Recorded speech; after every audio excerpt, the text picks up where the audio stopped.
नमस्कार, बुलेटिन लेकर मैं हूं आपके साथ संदीप निरंजन। सरकार खबरों का रुख कर लेते हैं। उत्तर प्रदेश के मुख्यमंत्री योगी आदित्यनाथ आज दोपहर करीब 1 बजे हरियाणा के कैथल जिले के सोंगल गांव स्थित सिद्ध बाबा मुकुटनाथ जी की प्राचीन तपोस्थली पहुंचे। यहां उन्होंने बाबा मुकुटनाथ जी की समाधि पर नमन किया और धूनी पर नमस्कार अर्पित किया। मुख्यमंत्री योगी आदित्यनाथ ये दौरा चेला बाबा गणेशनाथ के 8वें मेले के अवसर पर हुआ। बाबा मुकुटनाथ मठनाथ संप्रदाय का एक महत्वपूर्ण एवं ऐतिहासिक धार्मिक स्थल है, जहाँ सिद्ध भी बाबा मुकुटनाथ महंत ने गद्दी की शुरुआत की थी। वे नियमित रूप से यहाँ माथा टेकने सीएम योगी आते हैं। मुख्यमंत्री योगी आदित्यनाथ ने कार्यक्रम को संबोधित किया। क्या कुछ कहा, आपको सुनाते हैं।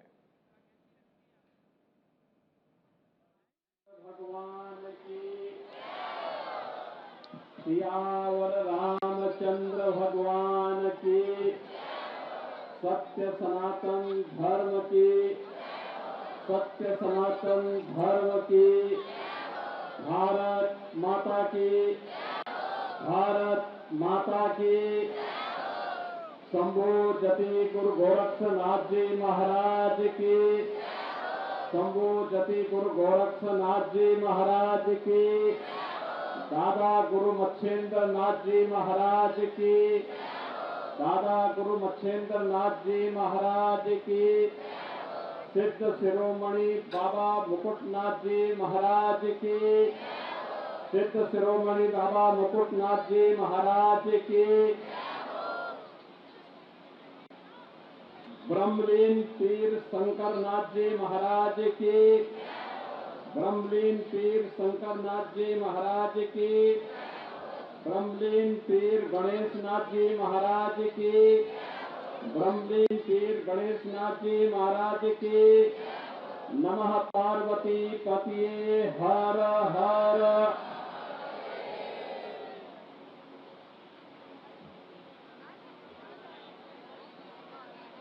सिद्ध बाबा मुकुटनाथ जी मठ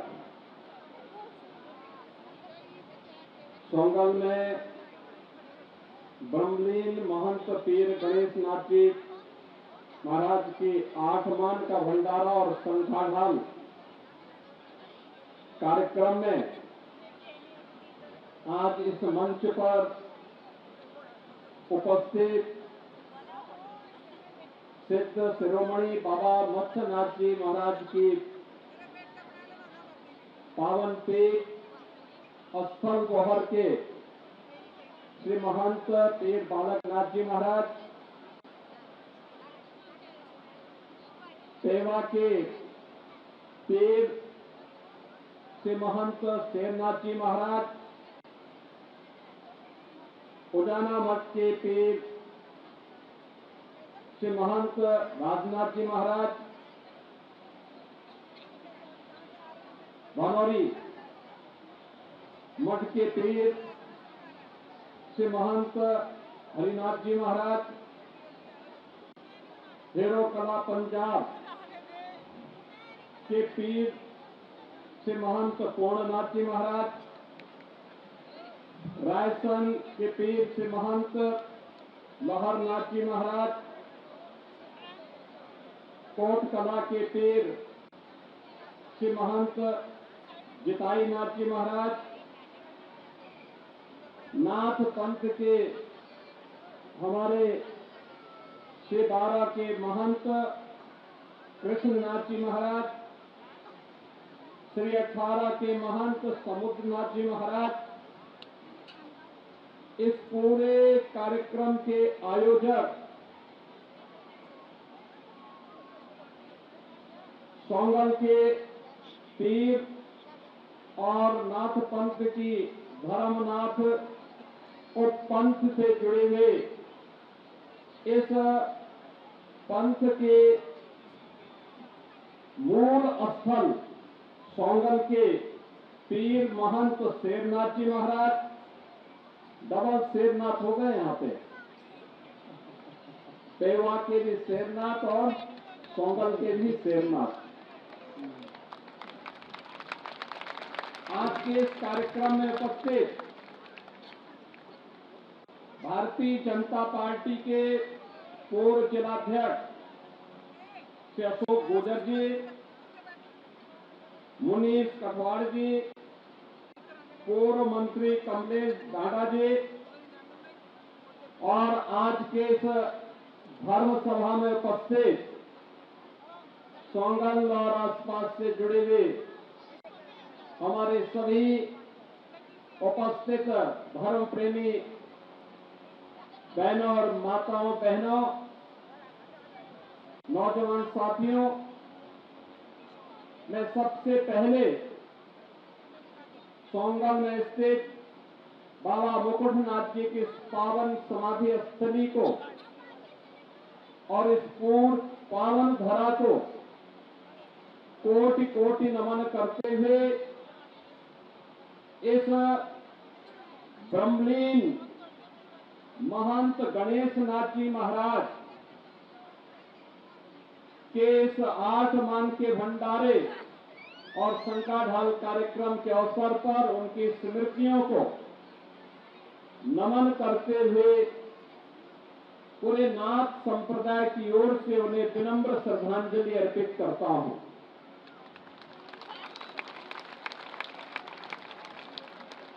कई दशकों के बाद सोंगल में इतना बड़ा संतों का, योगेश्वरों का जमावड़ा और भक्तों का जमावड़ा सोंगल के इस ऐतिहासिक स्थल पर इस पौराणिक और अत्यंत श्रद्धा से युक्त सिद्धों और योगेश्वरों की तप से जिस भूमि ने अपना प्रभाव हर युग में दिखाया है, आज इस पावन धरा पर इस पावन भंडारा और धर्म सभा के माध्यम से आप सब का दर्शन और आपके माध्यम से उस पावन गुरु परंपरा को नमन करने का अवसर प्राप्त हो रहा है। मैं इस अवसर पर आप सभी का हृदय से अभिवादन करता हूं। मैं धन्यवाद दूंगा सोंगल के पीर हमारे महंत शेरनाथ जी महाराज को, जिन्होंने अपनी गुरु परंपरा के प्रति अपनी श्रद्धा को व्यक्त करते हुए इस 8 मान के भंडारे और शंकाढाल कार्यक्रम को आयोजित करने का निर्णय लिया। स्वाभाविक रूप से आप सबका सहयोग रहा तो उन्होंने यह निर्णय ले लिया और एक कार्यक्रम आयोजित हो रहा है और इतनी भारी संख्या में योगेश्वर मंच पर भी और सामने भी आप सभी भक्तों की उपस्थिति, मैं जानता हूं कल इससे भी डबल संख्या में लोग आएंगे और ये उपस्थिति आपकी बताती है कि सनातन की ध्वज पताका हमेशा इन पूज्य संतों के सानिध्य में ऊंची रहेगी, उसको कोई झुका नहीं सकता है, कोई ताकत झुका नहीं सकती है। ये जो भंडारा और शंकाढाल का कार्यक्रम है, ब्रह्मलीन महंत पीर गणेश नाथ जी महाराज भौतिक रूप से हमारे बीच में नहीं, लेकिन उनकी शिष्य परंपरा में महंत पीर यहां पर शेरनाथ जी महाराज ने अपने गुरु के प्रति अपनी कृतज्ञता को व्यक्त करते हुए अपने गुरु भाइयों और अपने आप सभी श्रद्धालु जनों के साथ मिलकर के इस भंडारा और शंकाढाल के कार्यक्रम को भव्य तरीके से आयोजित करने का एक साहसिक निर्णय लिया और आज उस साहसिक निर्णय का परिणाम है कि हम सब इस कार्यक्रम में भागीदार बनने का सौभाग्य प्राप्त कर रहे हैं और आप सबका भी दर्शन कर रहे हैं। बहनों और भाइयों, यही तो है सनातन धर्म की असली पहचान। जीते जी तो सम्मान देना ही है, लेकिन जब भौतिक रूप से न रहे तब भी कृतज्ञता का वह भाव अपनी गुरु परंपरा के प्रति, अपने पूर्वजों के प्रति इसी प्रकार से बना रहे। इस भाव के साथ आज हम सब यहां पर आए हैं कि पीर गणेश नाथ जी महाराज ने सोंगल के विकास के लिए, इस पीठ के विकास के लिए इस सिद्ध स्थल के विकास के लिए, इसको बनाए रखने के लिए जो तप की थी, जो साधना की थी, उस तप और साधना का परिणाम आज इस भंडारा और संकटहाल कार्यक्रम के माध्यम से हम सबको देखने को मिल रहा है। और इसीलिए उनके प्रति कृतज्ञता ज्ञापित करने के लिए सभी योगेश्वर, खड़ दर्शन संप्रदाय के हमारे पूज्य संतजन, ये जितने योगेश्वर यहां बैठे हुए हजारों की संख्या में और श्रद्धालु जन बैठे हुए हैं, ये सब उस कृतज्ञता के भाव के साथ जुड़े हुए हैं। यही तो है हमारे सनातन धर्म की पहचान। कृते च प्रति कर्तव्यम ऐसा धर्म सनातन। सनातन धर्म क्या है? अगर किसी ने हमारे प्रति कुछ योगदान दिया है तो उस योगदान के प्रति किए जाने वाली कृतज्ञता ही वास्तविक सनातन धर्म की पहचान है। हम सनातनी हैं इसलिए क्योंकि अपने से बड़ों का सम्मान करते हैं और जीते जी को सम्मान देते हैं, लेकिन अगर भौतिक रूप से वह नहीं रहा तो उसके प्रति कृतज्ञता ज्ञापित करने के लिए इस प्रकार का आयोजन करके उसका स्मरण करते हैं और उनकी अच्छाइयों से प्रेरणा प्राप्त करते हैं। यही हमारी ताकत है, यही हमारी ताकत है। और पंजाब हरियाणा का ये क्षेत्र तो वैसे भी वीर भूमि रही है, भक्ति भूमि रही है। इसके रज रज में सिद्धों का प्रभाव देखने को मिला है। कहते हैं जब विश्व विजेता बनने का सपना देख करके सिकंदर भारत पर चढ़ाई करने के लिए आया, उसके मन में एक अहंकार था। अहंकार इस बात का था कि वह विश्व विजेता बन जाएगा। तो जिस देश में जाता था उस देश का शासन उसके सामने नतमस्तक हो जाता था।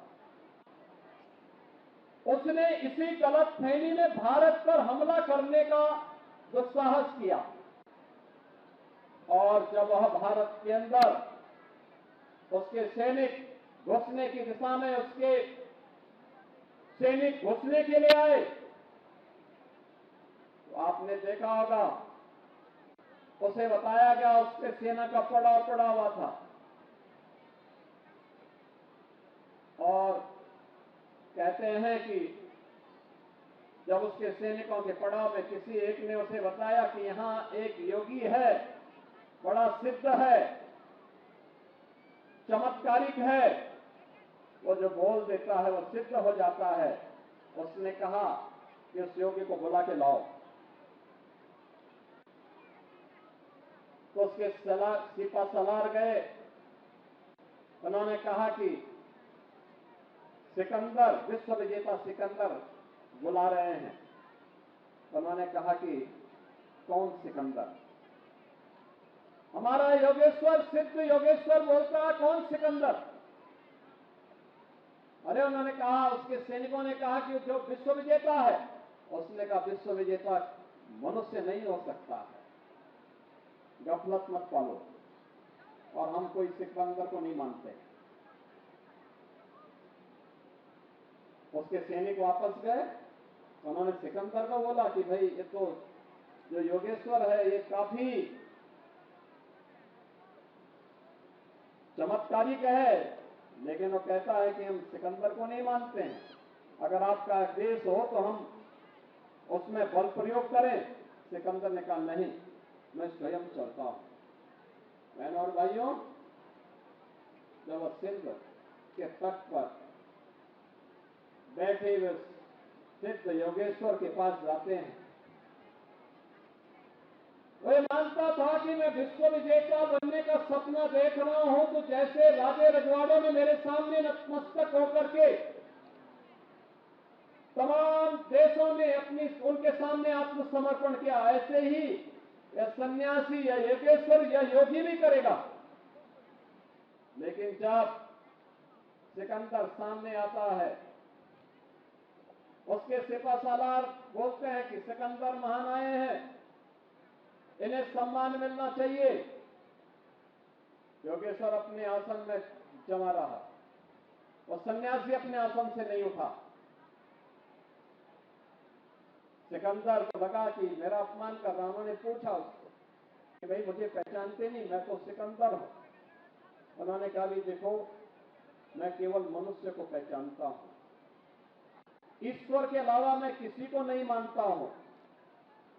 और ईश्वर सबसे महान है, सबसे बड़ा ईश्वर है जो अपनी कृपा सब पर समान रूप से बरसाता है।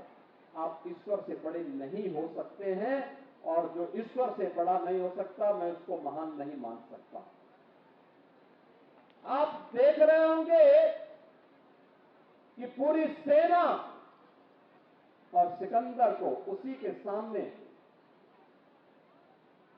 नतमस्तक होना पड़ा।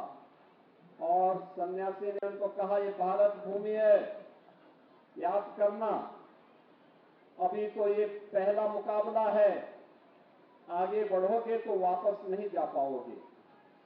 अच्छा होगा चुपचाप वापस चले जाओ, नहीं तो वापस जाने का मौका भी नहीं मिलेगा। बहनों और भाइयों, ये भारत के सिद्धों की, संतों की, सन्यासियों की वो परंपरा है जिस परंपरा ने सदैव जीवन में सदाचार को, कर्तव्य को, राष्ट्र के प्रति अपने समर्पण के भाव को सर्वोच्च मान्यता दी है। स्वयं के अहंकार से ऊपर उठ करके समाज और राष्ट्र के लिए अपने आप को समर्पित किया है। और इसीलिए तो हर भारत का सनातन धर्मावलंबी आज भी गांव में हो या शहर में, बड़े महानगरों में हो या किसी सामान्य से गांव में, कोई भी सन्यासी निकलता है तो उसके प्रति कहीं न कहीं एक आदर का भाव उन सब के मन में बना रहता है। और वह आदर का भाव ही उसके जीवन की एक बड़ी ताकत बनती है, उसका संस्कार बनता है। और यही संस्कार सदैव हम सबको आगे बढ़ने के लिए, उन परिवारों को आगे बढ़ने के लिए फलने फूलने का एक अवसर उपलब्ध करवाता है। पंजाब और हरियाणा की भूमि ने तो ऐसे सिद्धों, संतों, योगेश्वरों की एक लंबी परंपरा को आगे बढ़ाया है, लंबी परंपरा को आगे बढ़ाया है। और उस परंपरा ने ही देश के अंदर सुरक्षा का एक ऐसा अवैध दुर्ग खड़ा किया कि कोई विदेशी आक्रांता आसानी से भारत के अंदर घुसने का दुस्साहस नहीं कर पाया। संत शक्ति जागरूक होगी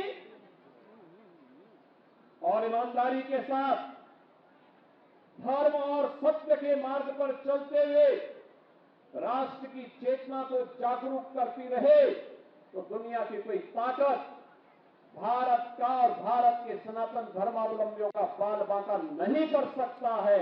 ये हम सबको हमेशा ध्यान में रखना होगा।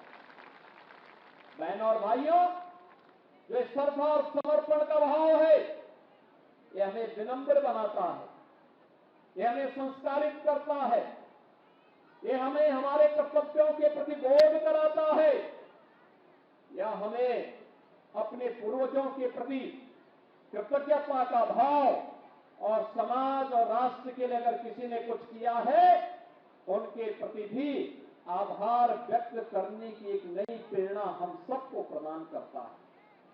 हम सबका भी दायित्व बनता है, हम भी इसमें कुछ योगदान दें, हम भी इसमें कुछ योगदान दें। जो लोग देश के लिए हित में काम कर रहे हैं, उनका समर्थन करना, उनका सहयोग करना, और जो लोग देश विरोधी कार्य कर रहे हैं, धर्म विरोधी आचरण कर रहे हैं, उनको नकारना, उनको दुत्कारना, उनको हमेशा के लिए बाहर का रास्ता दिखा देना। आप याद करिए, भारत का कोई ऐसा धर्मावलंबी नहीं होगा, सनातन धर्मावलंबी नहीं होगा, जिसके मन में ठीस न रही हो कि अयोध्या में, अयोध्या धाम में प्रभु रामलला का भव्य मंदिर बनना चाहिए। हर व्यक्ति चाहता था अयोध्या में राम का भव्य मंदिर का निर्माण हो। बहुत सारे लोग ऐसे थे, करोड़ों लोग ऐसे थे जो कभी अयोध्या नहीं गए होंगे, आज भी नहीं जा पाए होंगे, लेकिन उनके मन में था कि राम भारत के सनातन के प्रतीक हैं, भारत के प्रतीक हैं, भारत जैसे राष्ट्र के आधार स्तंभ हैं, उनका भव्य मंदिर बनना चाहिए, गुलामी की बेड़ियों को तोड़ने का कार्य होना चाहिए। बहन और भाइयों, 500 वर्ष पहले विदेशी आक्रांता ने अयोध्या में राम जन्मभूमि पर प्रभु श्री राम के मंदिर को अपवित्र करते हुए क्षतिग्रस्त कर दिया था। दिन बीतते गए, वर्ष बीतते गए, हिंदू संघर्ष करता रहा, कोई उसकी बात को सुनने वाला नहीं था। याद करिए, अयोध्या में रामलला का मंदिर भव्य बने, इसके लिए इस पहल को तब नई ऊंचाइयां प्राप्त हुई जब देश के अंदर मोदी जी देश के प्रधानमंत्री बने हैं। और मोदी जी के प्रधानमंत्री बनने के बाद आज देश के अंदर आपने देखा होगा, उत्तर प्रदेश में अयोध्या में राम मंदिर मुफ्त ही नहीं हुआ, बल्कि दुनिया का सबसे भव्यतम मंदिर बनकर के खड़ा हो गया, रामलला विराजमान हो गए हैं। आप मुझे बताओ, आजादी के बाद तो अनेक लोगों को सरकार बनाने का अवसर प्राप्त हुआ था, तमाम लोग आए गए, किसी ने आपकी आस्था के बारे में क्यों नहीं सोचा? क्योंकि उनके पास फुर्सत नहीं थी, तुष्टीकरण से फुर्सत नहीं थी, वोट बैंक से फुर्सत नहीं थी। मोदी जी आए, केंद्र में और राज्य में एक जैसी सरकार बनी, परिणाम क्या है? परिणाम है राम मंदिर का निर्माण हो गया है, और राम मंदिर का निर्माण हो गया है तो उत्तर प्रदेश वासियों को सुरक्षा की गारंटी और देशवासियों की आस्था की गारंटी अयोध्या ने पूरे देशवासियों को, पूरे सनातन धर्मावलंबियों को दे दी। बहन और भाइयों, ऐसे ही काशी में काशी विश्वनाथ धाम बन गया, महाकाल में महाकाल का महालोक बन गया है, उत्तराखंड में केदारपुरी में और बद्रीनाथपुरी में वहां पर भी भव्य धाम का निर्माण हो चुका है। ये सब होता है जब उसके बारे में सोचने वाली सरकारें होती हैं। जब सनातन की विरोधी सरकारें आएंगी तो वे तुष्टीकरण करेंगी, और आजादी के बाद कश्मीर की समस्या हो या नक्सलवाद की समस्या, ये जो भी समस्याएं दी गई हैं, इन्हीं लोगों ने दी है जिन्होंने तुष्टीकरण के नाम पर देश को बांटा। जब देश में जनचेतना जागरूक हुई तो जनचेतना के जागरण का परिणाम क्या था? जनचेतना का परिणाम था कि लोगों के मन में आया कि इन लोगों ने अन्याय किया है सनातन के प्रति, देश के प्रति, उनको विश्वास का प्रतीक बना दिया और विश्वास जताया भारतीय जनता पार्टी पे, मोदी जी पे। आज देश के अंदर मोदी जी के नेतृत्व में वह भाव आगे बढ़कर के काम कर रहा है जो भारत की जनता जिस रूप में अब देश को लेकर के चलना चाहती थी। बहनों और भाइयों, जिन लोगों ने विश्वास को दिया है, आज वे भारत के संवैधानिक संस्थाओं पे अविश्वास जता रही है। कभी कहते हैं कि लोकसभा के स्पीकर पे हमारा विश्वास नहीं, कभी कहते हैं कि हमें भारत निर्वाचन आयोग पे हमारा विश्वास नहीं। यानी अगर चुनाव भारत निर्वाचन आयोग करवाए और वे लोग जीत जाएं तो उनकी उपलब्धि हो गई, और हार गए तो संवैधानिक संस्थाओं पर उंगली उठाते हैं, न्यायपालिका पर उंगली उठाते हैं। बहनों और भाइयों, ये कड़वा कड़वा थू और मीठा मीठा गप नहीं चलेगा। यह देश समझ चुका है, जो लोग सनातन विरोधी आचरण करते हुए भारत को कमजोर करने का कार्य कर रहे हैं, अब भारत की जनता उसे स्वीकार नहीं करेगी। भारत के आन मान और शान के खिलाफ किसी को खिलवाड़ करने की इजाजत अब भारत नहीं देने वाला है। बहनों और भाइयों, एक तरफ हमारी धर्म सभाओं में इन बातों पर चिंतन होना चाहिए और दूसरी तरफ याद करना, जब भी कोई अच्छा अवसर आता है तब हमारा प्रयास होना चाहिए, तब हमें अपनी कमियों को भी देखना होगा।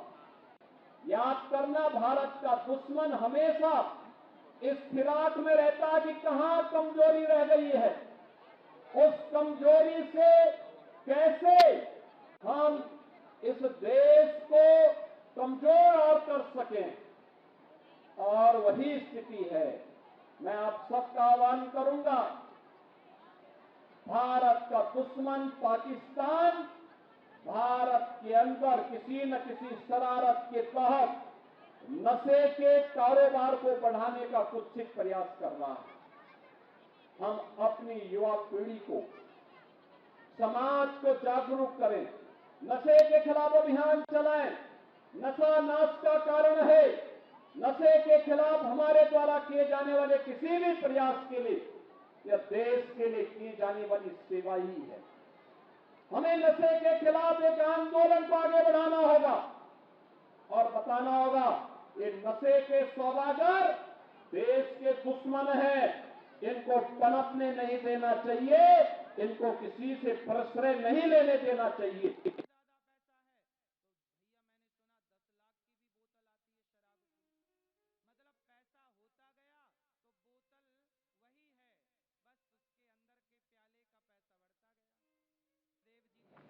और फिलहाल बुलेटिन में मेरे साथ इतना ही। दीजिए इजाजत। नमस्कार।